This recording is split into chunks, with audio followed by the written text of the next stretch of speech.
So good morning, good afternoon, depending on where you are joining from. So indeed, my name is Eric Sorber. I'm also a Siemens employee. I'm part of the so-called industry specialists group where I focus on automotive MVH testing topics. And more specifically, I focus on the topic of virtual prototyping or predicting MVH performance essentially with virtually assembled prototypes of vehicles where we combine all kinds of component data. And in that context, I would like to present very specifically on a quite relevant topic in virtual prototyping, which deals with frequency-based substructuring. So this is one of these techniques that we use in order to predict the MVH performance of virtual assemblies of components. And we're going to be discussing on data quality aspects and spurious peaks, which are one of the main headaches, you could say, when applying frequency-based substructuring in practice using actual measured component data.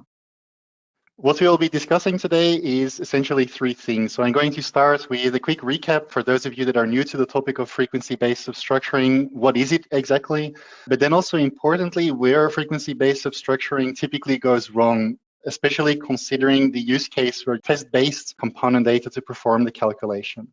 Then importantly, we're also going to discuss what you can do to fix when it goes wrong. So what are the solutions to avoiding issues with FBS more specifically? And we're going to end with a practical demonstration in TestLab where we apply one of the techniques that we will discuss in the software, and that will show you exactly how you could apply this for your own use cases essentially. So to start off with, frequency-based substructuring is part of a family of techniques which are called dynamic substructuring techniques. And the basic idea here is that you want to subdivide a very complex problem into smaller problems which are easier then to solve. This has a history in the CAE community, so frequency-based substructuring is quite well known for CAE engineers that might be participating in the call. I'll also explain the basics with the CAE example here. And essentially, you have to imagine that you have, let's say, a few FE finite element models representing different components of a system. And each of these FE models would be characterized by a certain mass, stiffness, damping matrix with a lot of different elements inside. And the challenge here is that if I would like to see how the assembly of those FE models behaves, that this is much too mathematically complex or computationally complex to directly connect the FE models together. The basic principle behind dynamic substructuring is you want to simplify the problem to something more manageable. And in this case, we are going to represent those FE models by an FRF model. So only using FRF data to perform that assembly. And this will be much easier to calculate, much more easy to implement. So frequency-based substructuring is just one of these ways to represent our component in a more simple way. And the way we do it in practice is our component is essentially going to be represented by some data that we collect at the connection interface between that component and the next. For a powertrain, this would be your powertrain mounts. And for a vehicle body, a receiving components, it could also be the powertrain attachment points where you would physically assemble that powertrain. Now, in FBS, a current trend that we see as prototype availability is generally going down. Many automotive industry OEMs, they are more going towards digitalized MVH development processes. So the new trend here is that more and more, these techniques are not only being applied in CAE, but also using the same test data that you could simulate, you would also be able to measure it on a physical component. Why use this? Well, let's have a look at a practical example here. Imagine that you are a steering rack supplier and you're working together with your OEM customer who does, of course, the development of the rest of the vehicle. You have to integrate your component at some point into the vehicle. And the classical way of doing it would be to take your physical prototype and physically integrate it into some vehicle prototype. And if you notice at that point that there is a noise or vibration problem, it's going to be very difficult to solve it at this point. You have to physically modify something on those prototypes. It's going to take very long, and it's a very slow process to do the MVH development of the steering rack and the vehicle body on the other side. What else we could do in this case is to essentially model those components according to what we need for frequency-based substructuring. So for example, the steering rack, we would take the attachment points to the body and we would characterize two quantities, essentially blocked forces, which are an example of a so-called invariant load characteristic for that component. and then the impedance FRFs, which are just the local mobilities, you could also call them the connection interfaces of that component. Also something similar for the body. If you have all of that data characterized on source and receiver side, you can then use FBS to virtually couple those components together. And the great thing about this is the fact that it's purely mathematical. That means that if you encounter some integration problem at this stage, it's very easy to replace one of the components using either test or CAE data, depending on what you have available. You don't need to physically modify something and reintegrate. It's all just based on predictions of how these systems would behave in the assembled state.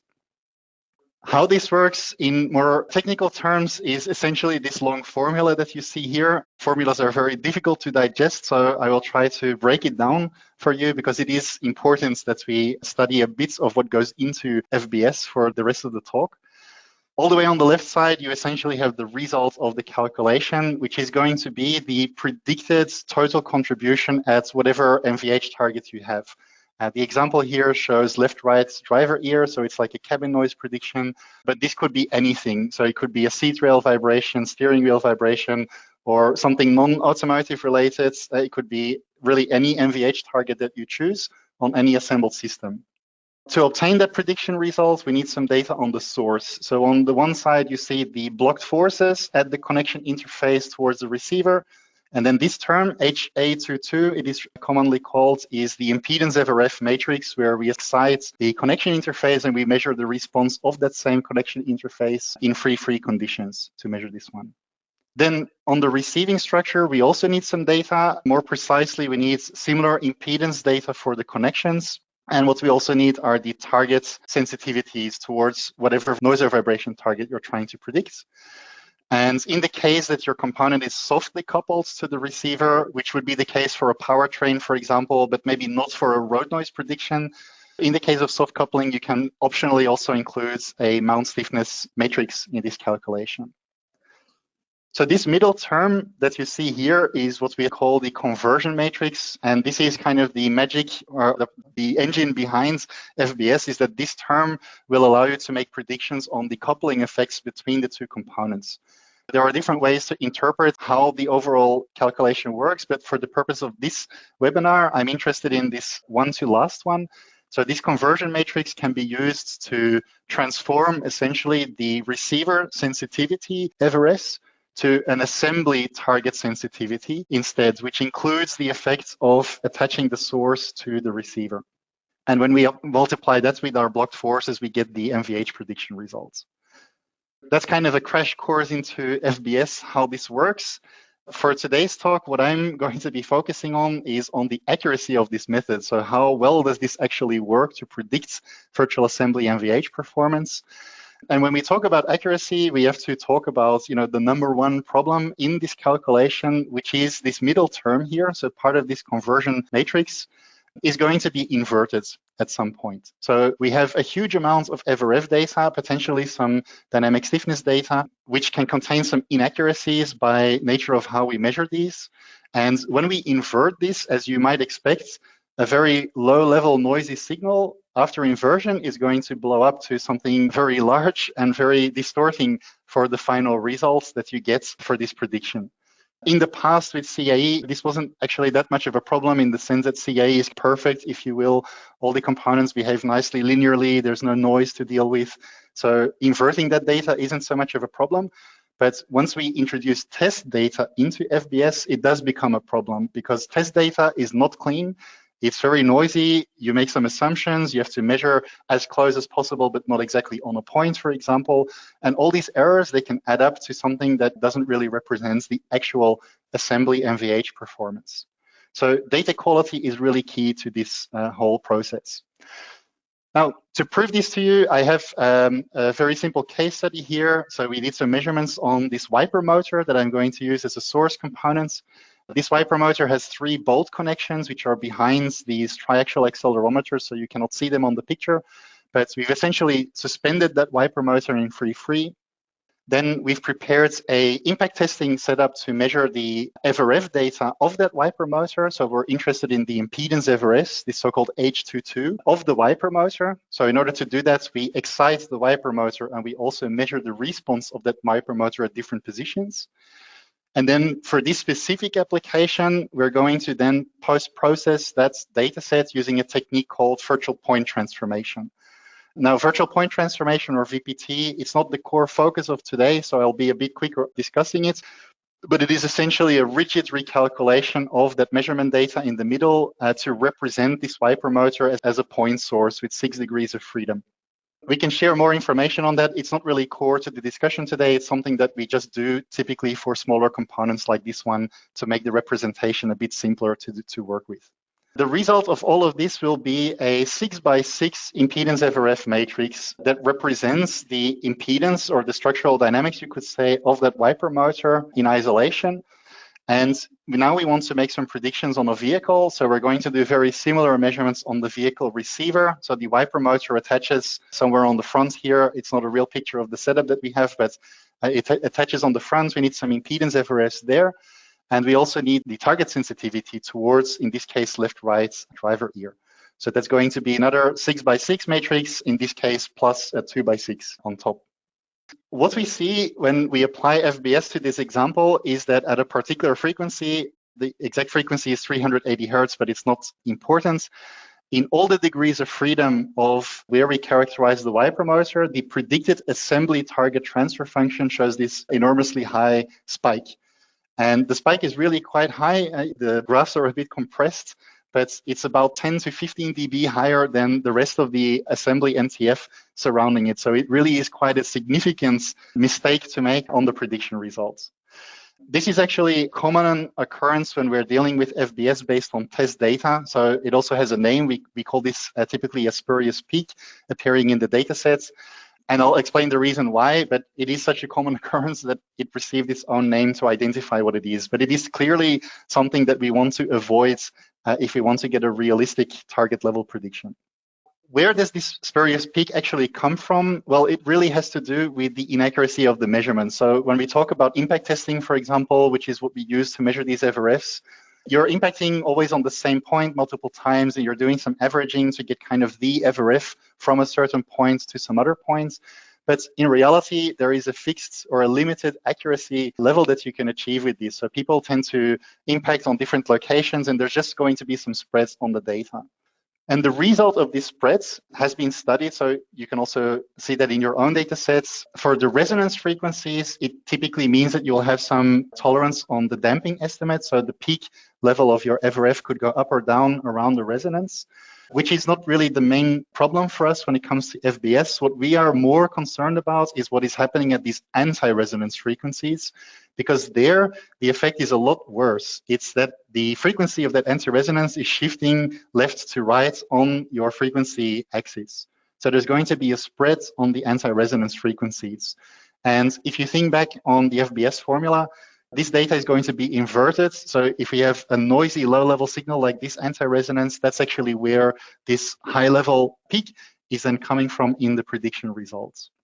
For the application or the case study that we're looking at, we can actually see that in action. So if we compare on the top the individual impedance FRFs for the source, so we're taking some points on our 6x6 matrix, and what we're doing here is we're looking at the direct and the reciprocal impedance FRF from the matrix. So we're overlaying them. And in theory, if this is a linear system, these two should be one-to-one on top of each other. But in reality, you can see that there is some spread on the impedance FRF data. This also happens on the receiver side, by the way. So for the vehicle body, you can see the direct and reciprocal FRFs, they're not exactly aligned with each other. But the thing that worries me, if I look at this, is on the source side, because it is much more lightly damped than the receiver. So you see this anti-resonance frequency here is not well estimated at all. It is shifted quite a bit from the direct to the reciprocal term. And this also happens to be the root cause for that spurious peak that we saw before. So when we invert this data, this lack of consistency gives us that sharp spike in the results. Some key takeaways for this first chapter. So if you take something away from what I just explained here, is that spurious peaks, they appear due to inconsistencies, especially around anti-resonances. It's because of the inversion that happens in the calculation. And by inconsistencies, I mean the frequency of the anti-resonance could shift depending on the accuracy of your impact test, for example. But also the reciprocity is important because we're working with basically full FRF matrices where we include both direct and reciprocal terms in FBS. Second key takeaway is, as you saw before, reciprocity was also an issue on the receiver side, but because it's much more highly damped, it doesn't pose as much of a problem. So spurious peaks is something that is mainly plaguing these more lightly damped structures which have sharper resonance and especially anti-resonance frequencies. And so the old saying, it also applies to FBS essentially, and that is if you put garbage into this calculation formula, the result is also going to be garbage. So we really do need to take care to put high quality data into the calculation if we want an accurate prediction result.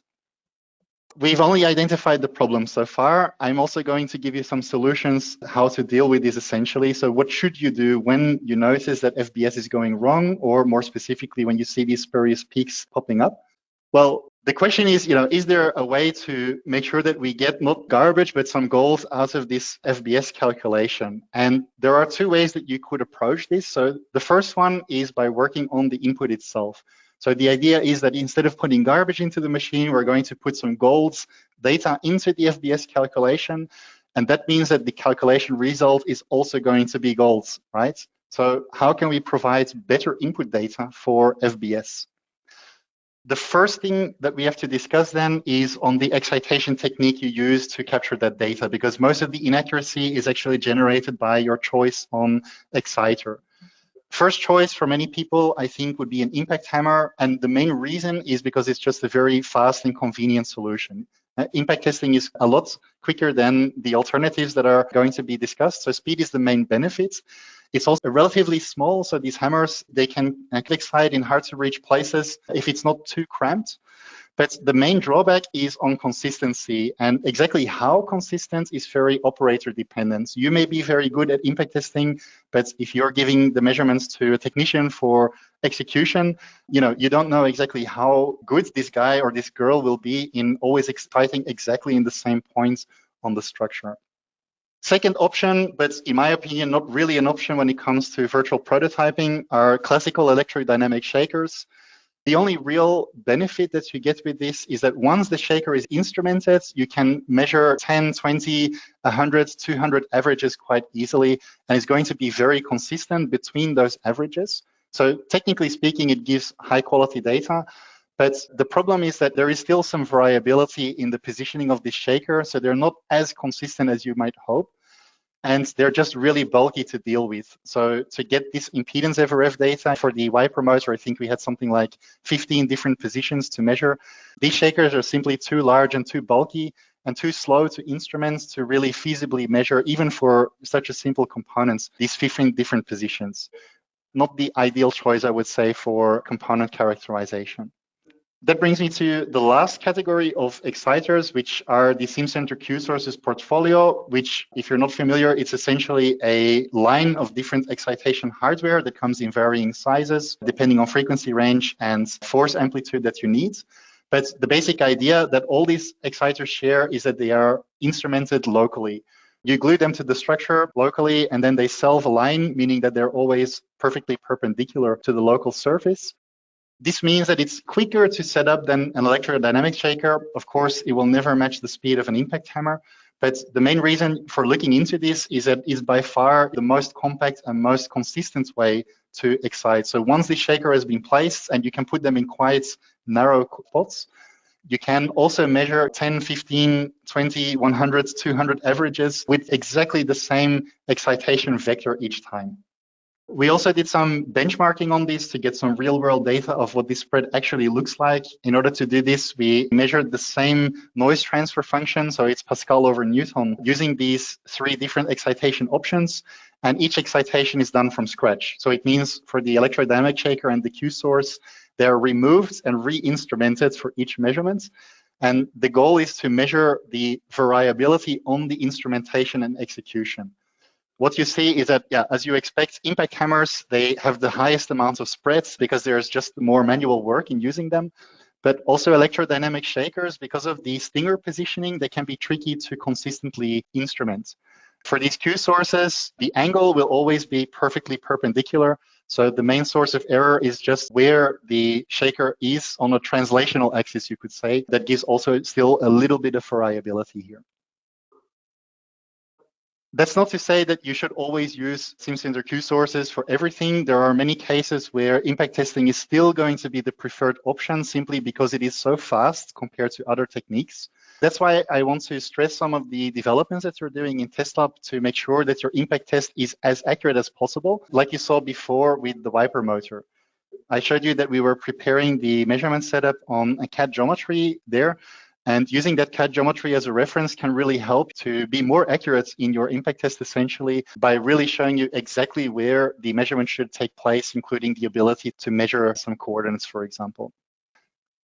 Now, this is not the main topic of today's presentation, but if you're interested in some of the developments that we've done with the recently released and newly updated impact acquisition workbook in TestLab Neo, we actually wrote a blog post to summarize that for you in a human readable way, which is called The Leverage Effect: How to Measure 50,000 FRFs in One Day.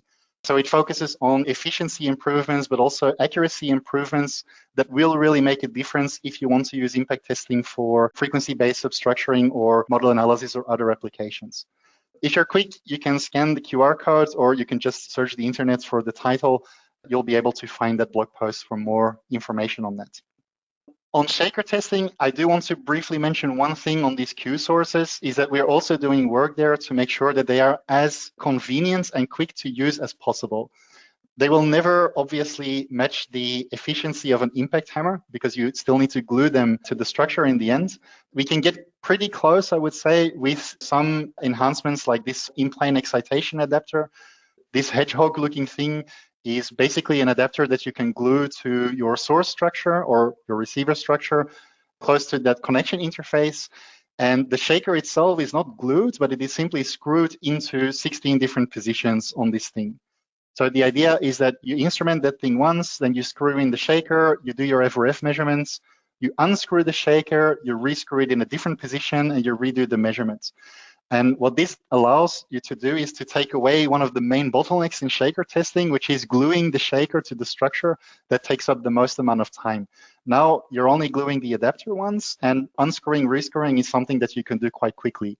Again, it's not as fast as impact testing, but if you're interested in having the highest accuracy possible while minimizing your measurement time, it's still an interesting option to look into.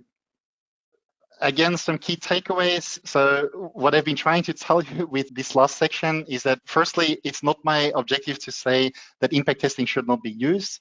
I'm trying to say that you should consider the requirements of your application to choose the best excitation technique. If you have a structure with a high number of connection interfaces, the testing effort is high, and you should probably still prioritize speeds to keep the measurements feasible. So an impact hammer is probably still going to be the best option. But I would recommend to use, for example, TestLab the impact acquisition compared to the TestLab Classic workflow, because it will really help you to minimize human error and probably also make the measurements a bit faster for you at the same time.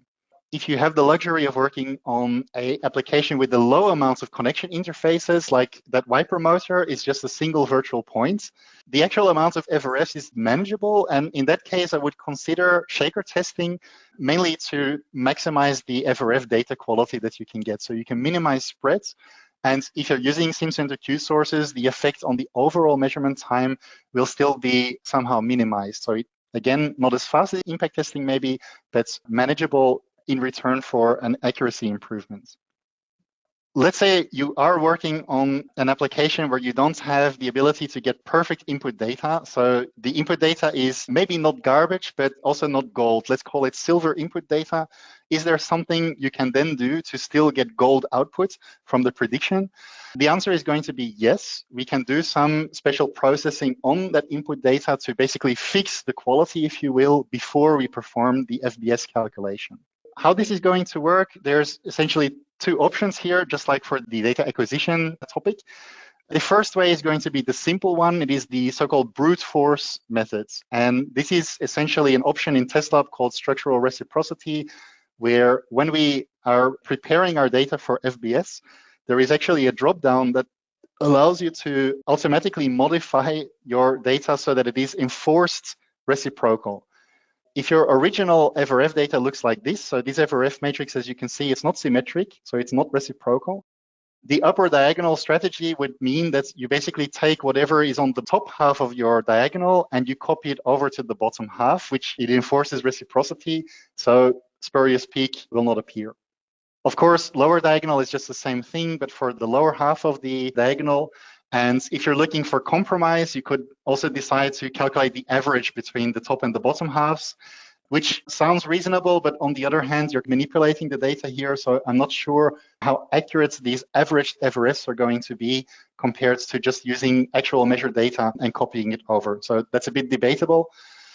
What I can say for sure is that these methods require basically no effort. It's one button that you click at the moment you prepare your data sets, and it does fix the spurious peak because there will be no inconsistency on your anti-resonance.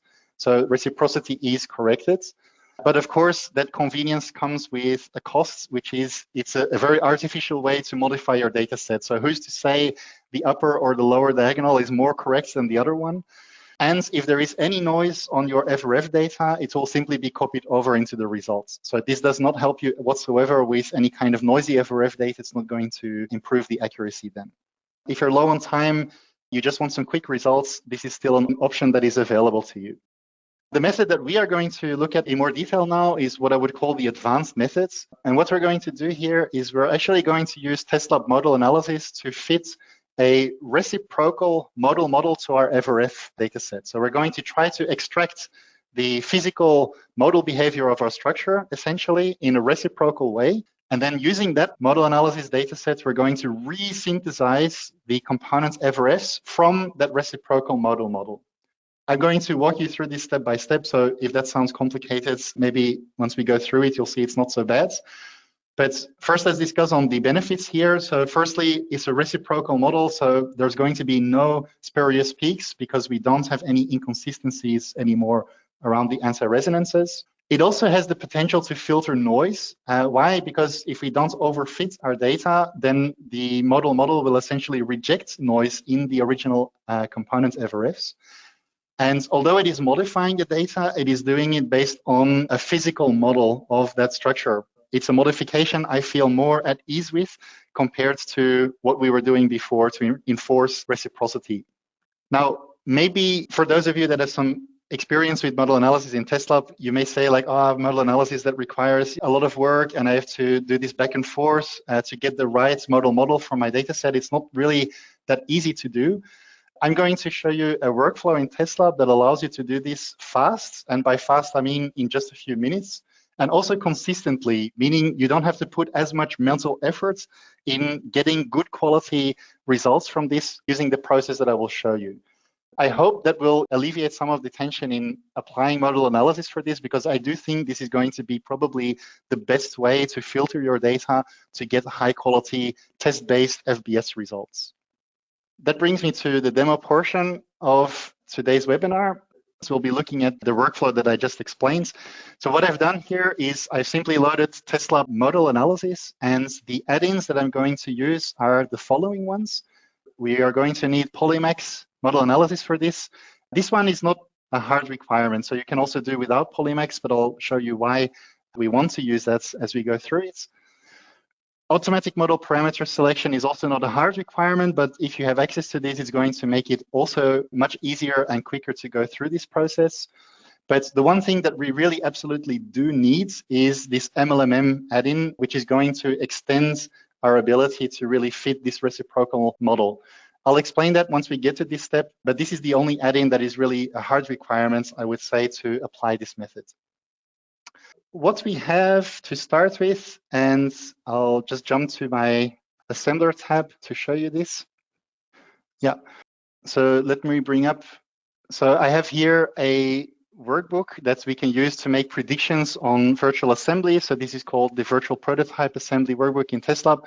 It's again not the main focus of today's session, so I won't be explaining it in huge amounts of detail, but just to explain the basics here. Yeah. So my body FRFs that you saw before are now located inside this component model, this block that represents the receiver, and the wiper motor FRFs, the same ones that I showed you before in the case study, are now included in this component model, this block, that stands for the wiper motor. And then we have our loads, our blocked forces, and some driving profile that we apply to this.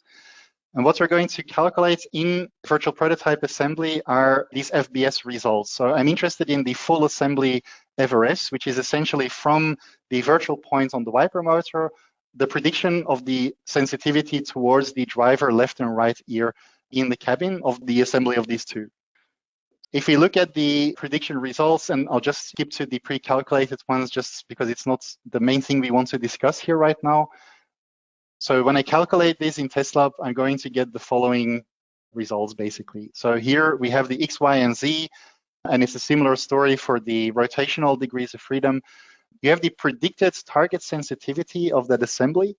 And just like we saw before, there is a certain frequency where the target sensitivity is 10 to even 15 dB higher than the rest of the NTF around it. So this is exactly that spurious peak issue that we saw before. And if we look into our data, so I have the impedance FRFs that we got from virtual point transformation. They are here. So it is this matrix that you see. So that's the 6x6 matrix we use to calculate those FRFs from the point of view of the motor. What you can see is that when I look at different cells in this FRF matrix, on the right, you can see the direct and the reciprocal FRF being plotted. And yeah, it's that same issue that I showed you before. So for the XY cross-coupling term here, you can see that there is a disagreement on the location of this anti-resonance at this particular frequency. So that is really, again, to confirm the origin of that spurious peak that we saw before. If I want to solve this using this advanced method that we saw before, how would I do that? I would start by taking all my impedance FRFs, so the ones you see in this matrix, into the input baskets. And we're going to go to model data selection. So here you can see some of that impedance FRF data that before was shown in matrix format. And what I'm going to start with here is I'm going to exclude some of the points from the stabilization diagram. So this is a completely optional step. The only reason to do this is to make the calculations faster. Why? Because we're working with full FRF matrices. So unlike with model analysis where you had maybe 1 or 2 references, we have 6 responses and 6 references, which just makes the calculations longer. So as long as we don't have very symmetric structures with a lot of pole duplicity, I can get away with only having 2 references for the model analysis, and it will be faster to calculate. If you're working with VPT data, by the way, by default, model analysis doesn't consider rotational degrees of freedom. So don't forget to enable the checkboxes here that you also want to use those rotational DOFs. So just for simplicity, we're going to work with 2 references here. At this point, I could fit the modes using the standard time MDOF algorithm, but I'm going to use Polymax for this. And the reason I think will be clear once you see the stabilization diagram. So in Polymax, I need to define the frequency bands where I want to calculate my model. Very low frequency, the data isn't super great. So I'm going to start at 100 Hertz, and up to 1500 is where my virtual point transformation was valid. So I'll take that as the maximum. But the key thing is that this 380 Hertz, where my spurious peak is located inside this band. So for the stabilization diagram, the first question you maybe need to answer here is the model size. So there's a few things that you as an engineer do need to think about still when you're doing model analysis. One of those is how many modes do we want to fit to the data? As you can see, when your model size is very low, you're not going to be able to capture all the modal behavior in the system. So we have, for example, here, our mode indicator shows a dip at this frequency. So it indicates that there should be a mode around this frequency, in other words, but there is no S or stable pole found around this frequency. So the model order is too low. We're not capturing everything there is to see. But on the other hand, if I put a very high model size, like 128, there's probably not really 128 modes in this frequency range of the wiper motor. So the stabilization diagram becomes a bit too crowded. In itself, it's not a huge issue, as I'll explain later when we discuss on MLMM. So you could continue with this, but the problem is overfitting like this means that also the noise on your FRF data will be fitted. So you're going to lose some capability to filter out noise from the measurement data. In the ideal case, you would look for a model size like this, where you have kind of a reasonable amount of modes, and the modes which are there are most likely linked to actual physical phenomena which are present in the component you're measuring on. Normally, I would need to click on the S's to decide which model parameter sets I want to include for my analysis. So this would be a manual task. And that's also the reason why I'm using Polymax here, because Polymax already rejects a lot of the noise that could be in the data. So it does make it easier for me. But if you have access to automatic model parameter selection, you can basically just hit a button, which will, based on some heuristic, make the selection for you. Based on some knowledge that we have on how a good mode should look like in the stabilization diagram, we're going to make a suggestion for you on which modes we would pick most likely given this stabilization diagram. So it doesn't require any efforts from your side, in other words. Normally, this would be something that you do iteratively. So you would go to your model synthesis and look at the quality of that model data set and maybe go back to see if the quality is really fitting. For the purpose of today, actually, we don't have to worry. So let's just work with this. The quicker we can get a first result, the better. And we're going to all fix it automatically in the software later on. Even if this is not a perfect selection, I really don't care. I'm still going to continue with the analysis now. We'll start with the default option, which is in Polymax, you can also decide to enable this checkbox to enforce reciprocity. And what that will do is it will basically modify your Polymax mode sets to be a reciprocal model, but it does it kind of in an artificial way, as we'll see later. So this could potentially be one way to get a reciprocal FRF set for our components by enforcing reciprocity on Polymax. And we'll have a look at those results later. But the real key to this method working is in this MLMM workbook. And the reason why, and so if you don't know what MLMM does, it's essentially an algorithm that automatically will optimize your model to fit the FRF data as well as possible under certain optimization constraints. What we're going to do is we're going to say, okay, we also want to enforce reciprocity when we calculate this mode set with MLMM. And we're going to give MLMM, let's say, 30 iterations to get to the final results. So if I just give a name to that processing set and hit calculate, you'll see what happens. So there is now this cost function that is going down. And what this is actually representing is the algorithm is automatically playing around with the resonance frequencies, the stiffnesses, the modal damping, and the mode shapes and whatever, in order to improve the fit of the model with the measured data. And as you can see in the beginning, the cost function is going down quite rapidly because in the beginning, there's a lot of improvements to be made, but at a certain moment, it's going to flatten out. And that's signifying that basically you found some optimal mode set. There is no way to improve the fit of that mode with the original data under the constraints that we have applied, like reciprocity. This calculation, as you can see, it doesn't take ages. It's 1 minute or whatever to calculate this, but it is a huge benefit in the process in the sense that if you just provide it with some best initial guess, it doesn't need to be super accurate. You can basically let the algorithm do all of the hard work of fine-tuning and optimizing for you without this becoming some manual process. So far, we've only really spent a few minutes working with these data sets. Let's have a look at some of the results here. So starting with the basic approach. So I'm just going to have a very simple comparison here, where on the top, we have the X to Y impedance FRF, the same one that we were looking at before. And at the bottom, it's the reciprocal one. So for the measured data set, it is the Y to X impedance FRF for the same points. If you compare top to bottom, what you can see is that the red curves on the top and the bottom, they are not matching because the data sets, the original measured data is not reciprocal like we already saw. But the Polymax fits that we have made, so the green one on the top and the bottom, because we've enforced reciprocity, it is going to be a perfectly reciprocal FRF. So if I would put those on top of each other, they would match 100% and they would eliminate this spurious peak. Unfortunately, as you can see, when we do model analysis, this initial guess is only going to be kind of so-so. So this should normally be an iterative process. Right now, my correlation is only 84% and 58% error between the synthesized FRF. So basically the model of my components and the original measured data isn't fitting very well. So this modal doesn't really represent my components all that well.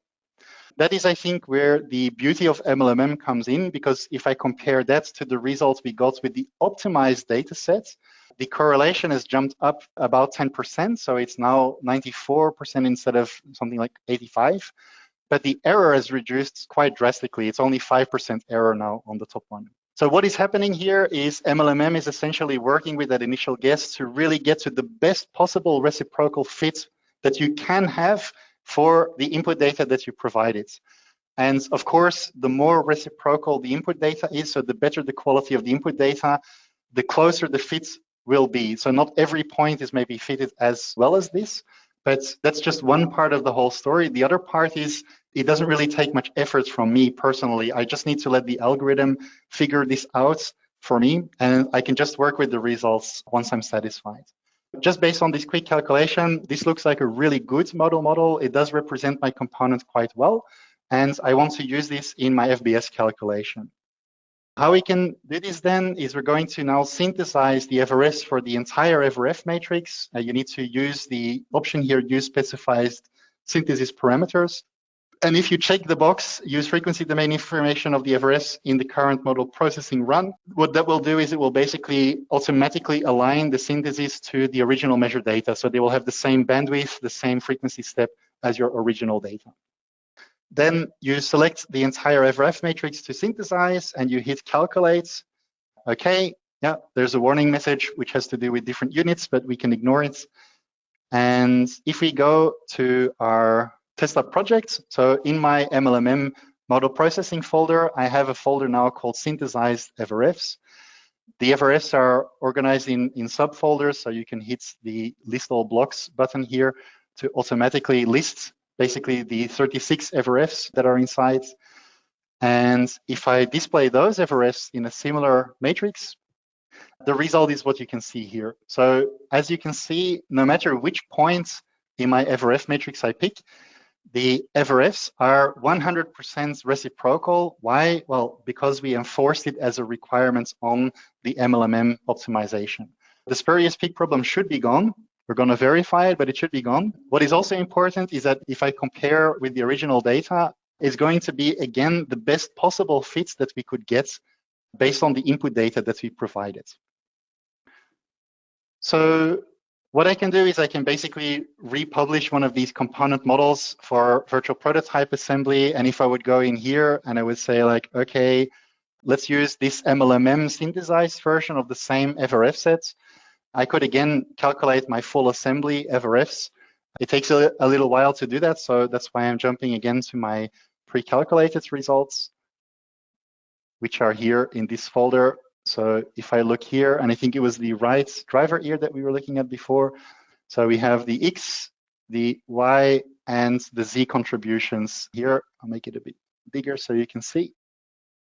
Original FBS calculation is in red. In blue, it is the FBS calculation we got using only the Y promoter, for which we're using the synthesized impedance FRFs. And what you can see is that the low frequency end is basically one-to-one match. Why? Because the original data was already not really suffering from any anti-resonance. It was quite reciprocal already in that part. But the reciprocal model really completely eliminates, I would say, the spurious peak that we got in the middle part.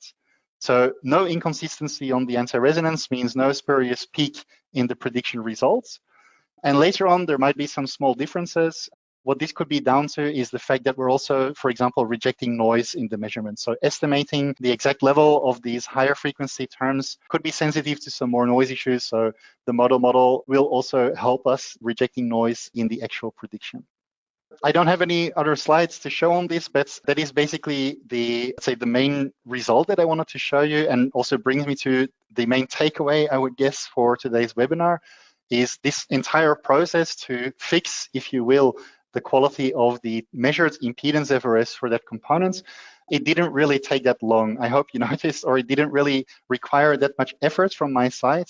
We have a lot of tools in TestLab that can really semi-automate, I would say. This process is not fully automatic, but a lot of the optimization work is actually done by the software. So the main thing is just to go through the process, which is something that with the recording, if you have your own data sets, you're welcome to try this method yourself.